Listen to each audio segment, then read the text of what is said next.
네, 잘 쉬었습니까? 자, 앞 시간에 이어서 네, 수업하도록 하겠습니다.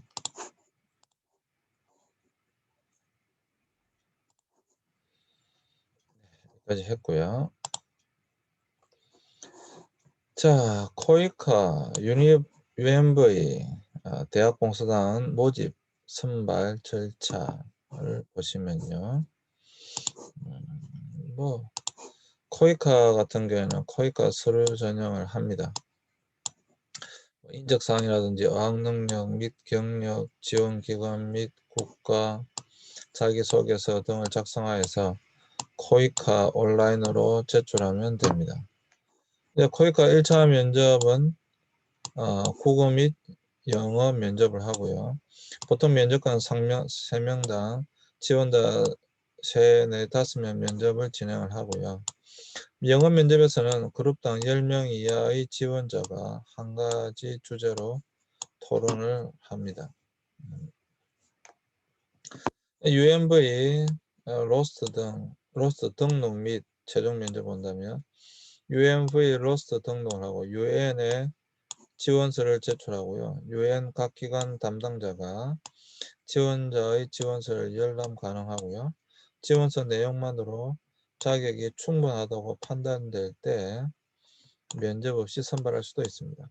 필요시 화상 면접을 실시하기도 합니다. 신체 검사 및 파견 준비, 파견 기관 및 UMV 측과 협의하여 신체 검사 및 파견 준비를 진행하고요. 신체 검사는 UN 메디컬 체크 레포트 양식에 따라 작성 및 송부를 합니다. 파견 준비는 항공권 및 비자 발급은 기관과 단원이 협의해서 이제 하게 되어집니다.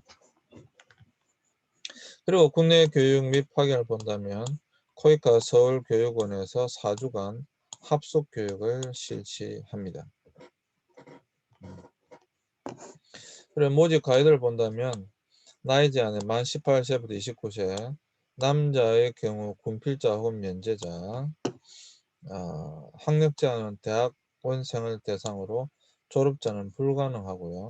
휴학생, 졸업 예정자 등은 또 가능하다. 어학 성적으로는 영어 능력 1기의 경우 토익 950점 이상 된 높은 점수가 요구되었지만 코이카 UMV 일대 그렇다라고 하는 것이고요.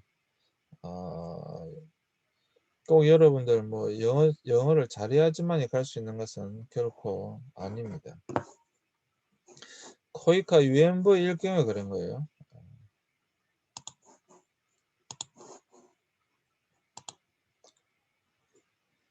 자, 국제자원봉사의 역사를 잠시 살펴본다면 국제 워크캠프에 의한 조직적인 시작. 국제 워크캠프의 활동이 조직적이고 본격적인 국제자원봉사 역사의 시발점이 되어지는데 1920년 제1차 세계대전 종전 당시 전쟁으로 폐허가 된 프랑스 마을을 재건하기 위해 유럽 각국의 젊은이들이 모여서 시작한 것입니다. 그 후 전 세계로 확산되어졌고 다양한 주제와 유형의 워크캠프가 열리게 되었다. 약 75개국, 약 2천여 개 개최가 되었다고 하는 것이고요. 전쟁 이후 마을 재건 등의 지역사회 개발 촉이고 점차 대량 실업 같은 사회 문제로 확대되어져 갔다. 점점 더 이런 활동들이 더 확대되어져 갔다라고 하는 것이죠. 한국의 국제워크 캠프는 1999년도에 설립되었다. 유네스코 대표적 단체죠. 1948년 국제자원봉사위원회가 설립되어졌고 프로그램 개발과 협력 네트워크를 운영하고 있다고 하는 것입니다.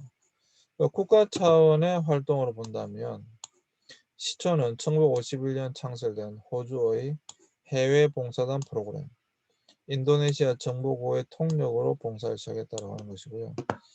현재 호주 해외봉사단 AVI까지 이르고 있다. 미국 평화봉사단 1961년도 케네디 대통령의 뉴 프론티어 정책의 일환으로 시작되어졌고요. 미국의 소프트 파워를 전 세계적으로 확산한다는 국가적 이익 측면이 내포되어졌다고 하는 것이고 OECD 회원국 가운데 한국, 독일, 룩셈부르크, 일본, 벨기에 정부가 직접 해외 봉사단을 파견하고 있다. 뭐 우리나라 코이카가 되겠죠. 그다음 국제개발협력 차원의 활동을 본다면 1995년 유엔은 코펜하겐에서 열린 세계사회개발 정상회의에서 voluntary라는 용어를 언급했고 자원봉사의 역할을 지속적으로 논의했다라고 하는 것이고요. 1997년 유엔 총회에서 2001년을 세계자원봉사의 해로 선언하였다라고 하는 것이고 이후 유엔은 123개국의 국가위원회를 설치하고 4가지 국제자원봉사 활성화 주요 요소, 봉사활동의 인식, 봉사활동의 촉진, 봉사활동의 네트워크, 봉사활동의 정진을 제시했다라고 하는 것입니다. 2011년 세계자원봉사의 해 10주년에서 세계자원봉사활동 보고서를 발표하고요. 세계자원봉사의 날을 강조하는 결의문을 채택했다라고 하는 것입니다. 그래서 이제 처음에는 이렇게 이제 어떤 사조직의 개념으로 시작했다가 국가 차원의 활동으로 이제 확산되어졌고 이것이 이제 국제개발협력 차원에서 이제 한 국가가 아니라 여러 국가가 함께 하는 국제개발협력 차원의 활동으로 이제 이렇게 발전해 온 것을 우리는 볼 수가 있습니다. 또 앞으로 국제자원봉사는 점점 더 확대되어져 갈 것입니다.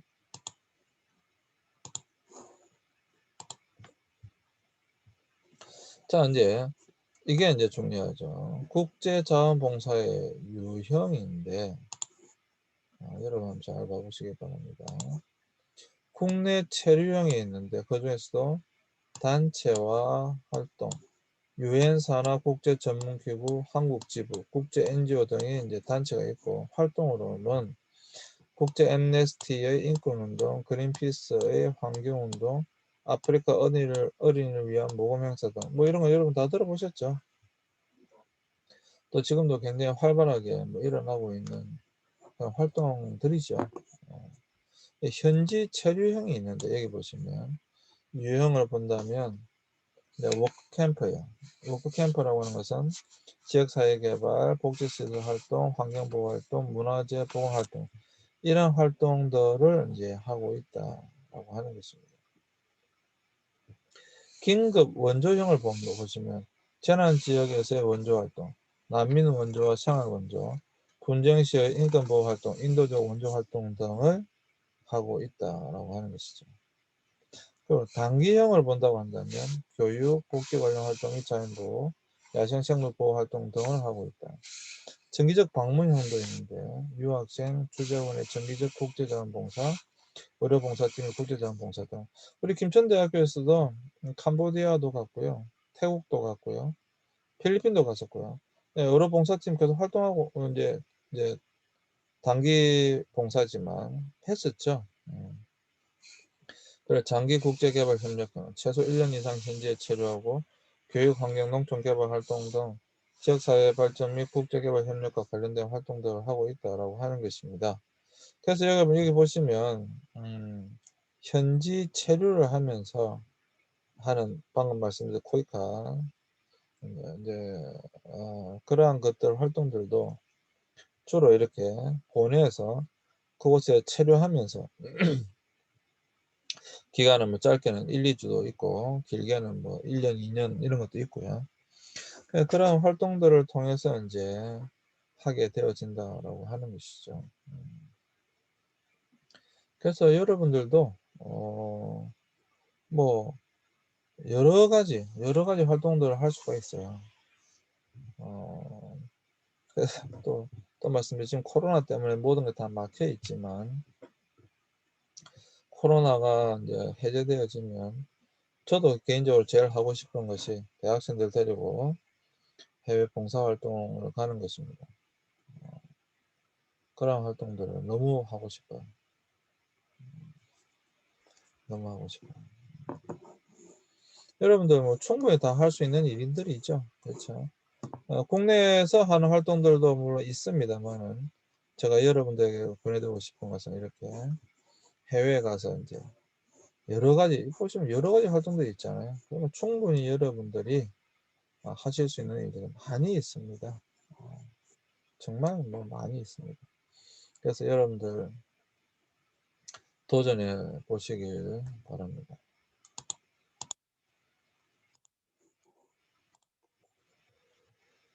그 다음에 이제 국제자원봉사의 영역이 있는데,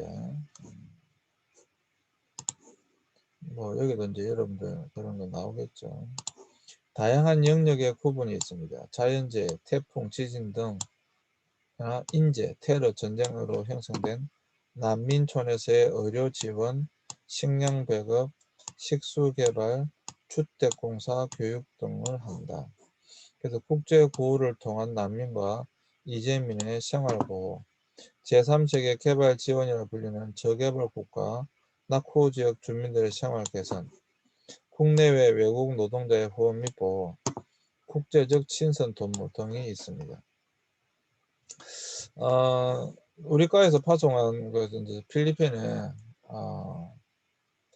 그 산사태가 나가지고 그냥 한 마을 자체가 완전히 매몰된 그런 지역이 있어요. 그냥 수천 명이 그대로 죽어버렸죠. 갑자기 비가 많이 와가지고 산이 무너져 내리면서 그 지역을 그냥 진흙으로 다 덮어버렸기 때문에 뭐 꼼짝없이 수천 명이 다 죽었습니다. 그 지역에 다시 재개발을 위해서 우리 과에서 파송해서 지금 10년 이상 그곳에 있습니다.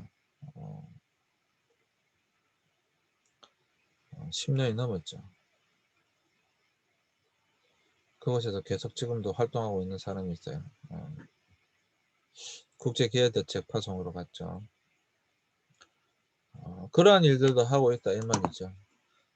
자연재해, 태풍이나 지진 등 여러 가지 어떤 그러한 것으로 인하여 피해를 본 지역에 이제 파송해서 그곳에서 의료 지원, 식량 배급, 식수 개발, 주택공사, 교육 이 모든 걸 다 하고 있습니다. 예. 지금 물론 시간이 좀 지났기 때문에 많이 안정되어졌지만 정말 다양한 활동을 하고 있습니다. 이건 물론 개인이 다 감당할 수 있는 건 아니고요. 국가적 지원이 있거나 어떤 큰 단체의 지원을 통해서 하고 있는 거죠. 그리고 이번 주에 이제 제 개인적으로는 우리 유학생들과 함께 지금 미얀마 사태 때문에 이제 그 카렌족들이 많이 어려움 당하고 있는데 카렌족 돕기를 하고 있어요. 지금 카렌족들이 태국에 넘어오려다 못 넘어온 15,000명 이상의 최하 15,000명 이상의 사람들이 지금 동굴에서 살고 있기 때문에 그들에게 어떤 의료 지원, 식량 배급 이런 게 돕기 위해서 지금 하고 있습니다. 그러니까 도우려고만 하면 할 수 있는 일들이 사실은 뭐 너무 많죠. 여러분들이 돕고자 하는 마음만 있으면 도울 수 있는 일들은 사실 너무 많습니다. 한국의 동향을 보면 저개발 국가에 대한 개발 사업 분야까지 확장이 가능하고요. 대학생들이 많은 관심을 가지고 있는 코이카를 통해서 그렇죠. 코이카를 통해서 하는 거고 한국국제협력단의 사업을 본다면 문화를 알리는 문화사업, 한국어 교육 태권도가 있고요. 영농기술 지원, 원예나 작물 재배, 농기구 축산 등이 있고요. 관련 사업, 전기, 전자, 컴퓨터 등과 관련된 사업도 있고요. 간호 및 공중보건 관련 분야, 지역사회 개발 등 다양한 영역에서 활동할 수가 있습니다. 그래서 여러분들이 뭐 무엇이든지 돕고자만 한다면 할 수 있는 일들이 아주 많이 있습니다. 여기에 나와 있는 것 뿐만 아니라 사실 여러분들 얼마든지 무엇이든지 할 수가 있어요. 그리고 더욱 확대되어가는 국제자원봉사 영역을 본다면 사회적 경제조직, 사회적 기업 등을 통한 국제개발 협력 방식을 수행하는 것이고요. NGO의 한계가 있는데 외부 환경 의존을 극복해야 되고요. 현지에서 자립하고자 노력해. 이게 이제 가장 큰 문제인데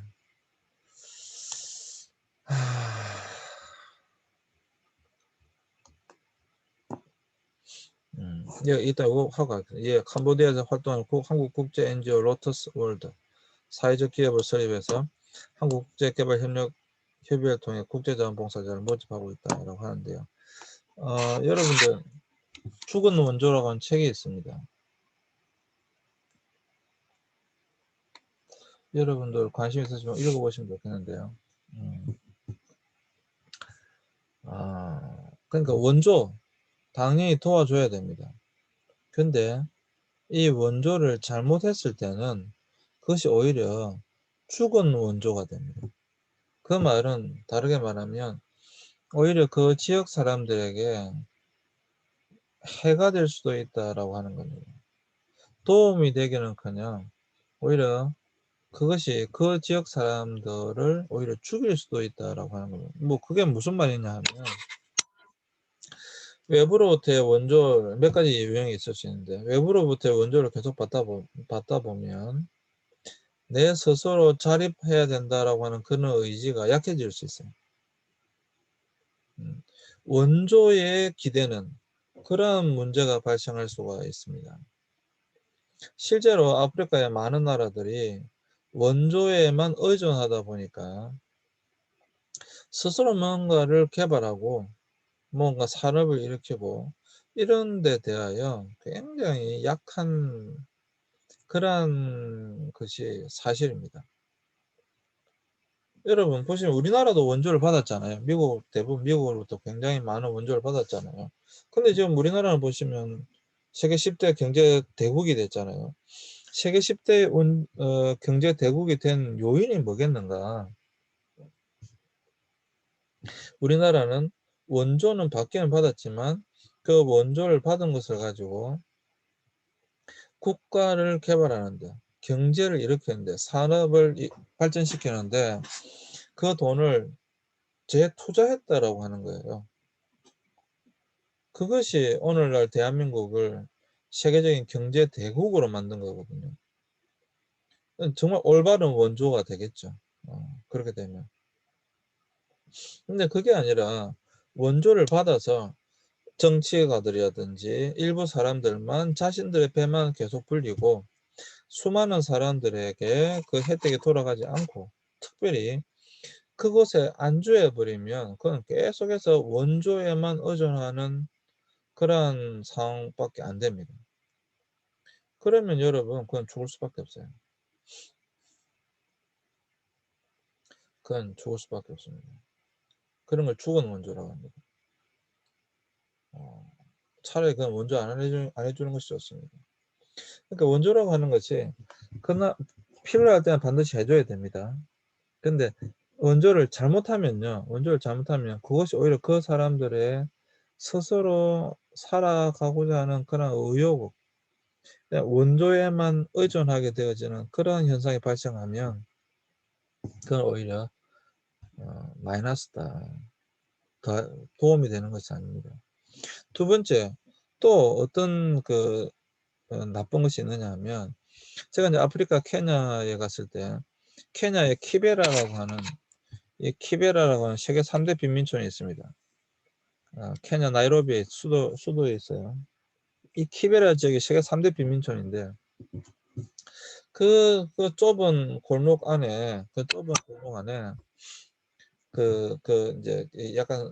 약간 산처럼 이렇게 되어 있는데 그 계곡 안에 60만 명, 70만 명의 사람이 살고 있습니다. 엄청난 사람이 살고 있는 거죠. 근데 거기에 살고 있는 그 수많은 사람들이 엄청난 빈민촌이니까 유엔에서도 계속 지원해 줍니다. 근데 지원이 이 사람들에게 가는 게 아니고 이 사람들에게 이제 100이라고 한다면 이 사람들에게는 10밖에 안 가는 거예요. 10%밖에. 나머지 90%는 어디로 가느냐? 다 정부의 그 고위 관료들, 정치가들한테 다 가버리는 거예요. 실제로 이 사람들한테 10%밖에 안 가요. 그리고 다 이 정치가들이 이곳에 있는 사람들과 이곳에 있는 검은 권력에 그런 사람들과 결탁해가지고 그냥 하나의 상품으로 이걸 남겨두는 겁니다. 이거. 전혀 개발할 생각이 없어요. 의지가 없어요. 이것도 굉장히 나쁜 원조입니다.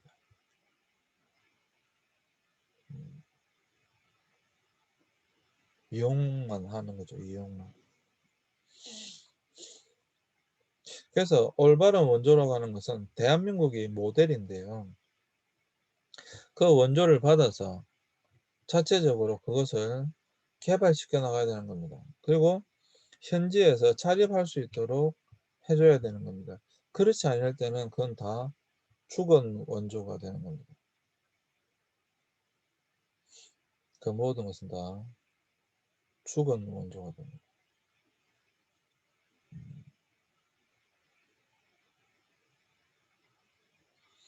그래서 이게 굉장히 중요한 것입니다.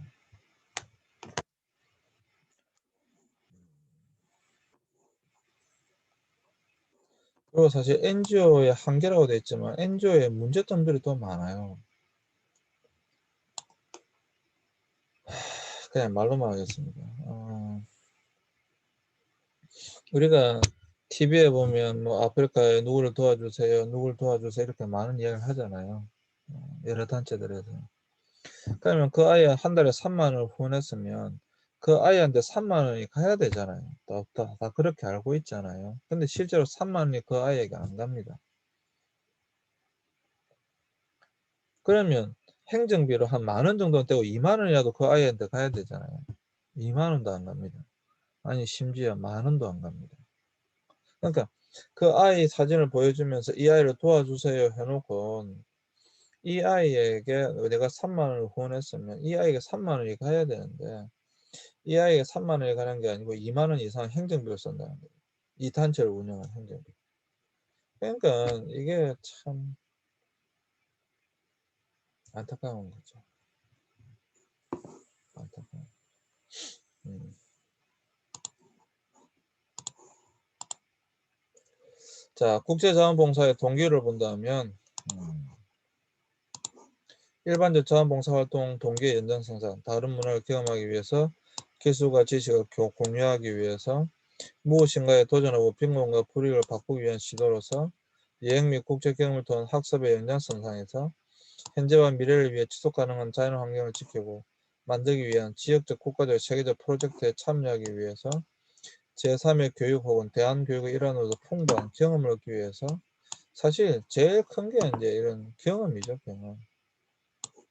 또 다른 어려운 사람들 돕기 위한 것이죠. 제일 저 개인적으로 가장 중요한 학습이다, 교육이다라고 저는 생각합니다. 또 개인적 동기와 상황적 동기로서의 국제자원봉사 동기, 개인적 동기로는 자기만족, 자기발견, 자아실현, 자기발전 이러한 것들 때문에 국제자원봉사에 이제 참여하게 되는 것이고요.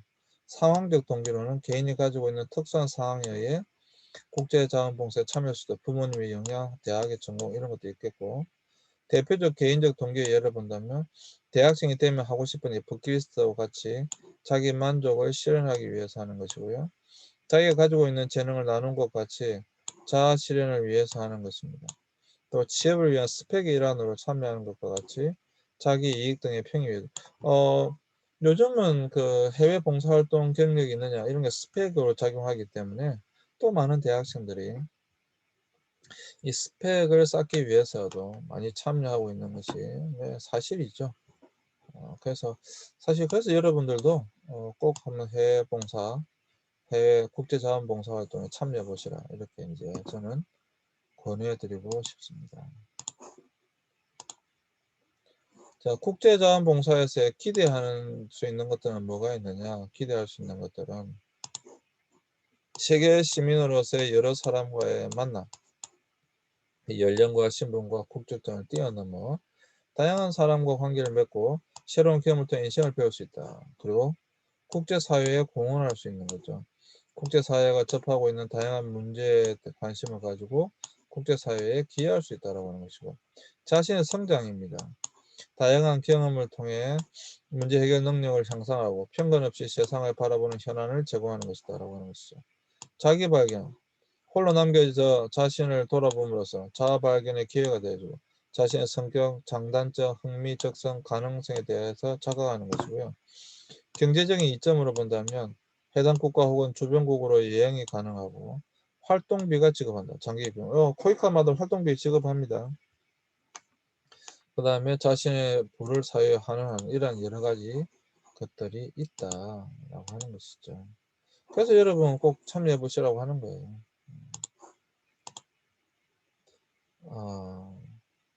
그다음 이제 시간이 지나서 좀 그렇긴 한데 시간이 지났으니까 오늘 여기까지 하도록 하겠습니다. 네, 여러분 수고하셨고요. 또